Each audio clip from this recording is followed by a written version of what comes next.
এখনো ছুটির আমেজ, তবে এরই মধ্যে ঈদ শেষে রাজধানীতে ফিরতে শুরু করেছেন কর্মজীবীরা। গরম আবহাওয়া হলেও সড়ক পথে যানজট না থাকায় এবং ট্রেন সূচি অনুযায়ী চলাচলে ফেরাটা বেশ স্বস্তির। অবশ্য ঢাকা ছাড়া মানুষের সংখ্যাও কম নয়।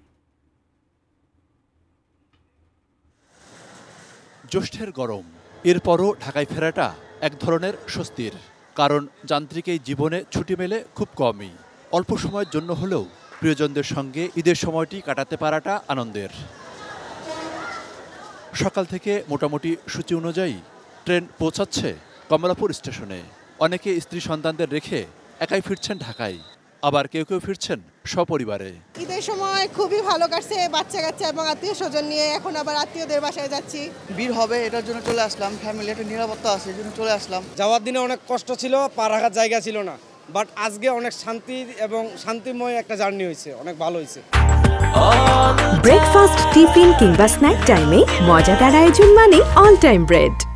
বেশিরভাগ ট্রেনই সঠিক সময়ে আসা এবং যাওয়ার মধ্যে ছিল, এবং আজকেও কোনো ট্রেনের কোনো শিডিউল বিপর্যয় ঘটেনি, এবং যাত্রী আসার চাপটা একটু বেশি, যাওয়ার চাপটা তুলনামূলক একটু কম।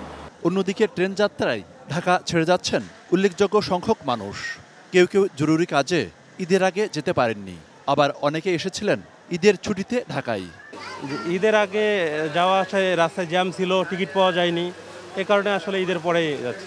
আবার করোনা ভাইরাস আসতেছে, যেহেতু সবার মাস্ক পরে চলাফেরা করা দরকার। আসলে সড়ক পথে চিরচেনা যানজট নেই, ঝুঁকি ঝামেলা এড়াতে অনেকেই তাই আগেভাগে ঢাকায় চলে আসছেন। আবার কেউ কেউ ঈদের ছুটির বাকি অংশ স্বজনদের সঙ্গে কাটানোর জন্য বিভিন্ন গন্তব্যে যাচ্ছেন। অবশ্য যাওয়ার পথে যাত্রী চাপ বেশ কম। আমি চালু করে আসলাম, আমি অসুস্থ মানুষ, চালু করে আসলাম। ঈদের পরের দিন আমি ঢাকা আসছি বেড়াইতে ভাইয়ের বাসায়, এখন চলে যেতেছি। লঞ্চ জার্নিতে দক্ষিণাঞ্চলের জেলা থেকে দিনে রাতে আসছেন মানুষ। আগের সেই জৌলুস না থাকলেও ফেরার পথে যাত্রীদের কিছুটা চাপ দেখা গেছে, তবে নেই ভোগান্তি। গেলাম তো চাঁদ রাতে, আর চলে আসছি, অফিস শুরু হয়ে গেছে, ফ্যামিলিরা এখনো বাড়িতে আছে। আমি দোকানে থাকি, এখন আমার দোকানে আসা লাগবে, এই কারণে চলে আসছে আর কি। আগামী শুক্র ও শনিবার ফিরতি পথে সবচেয়ে বেশি চাপ হতে পারে। মনিরুল ইসলাম, ইন্টু, 18 নিউজ, ঢাকা।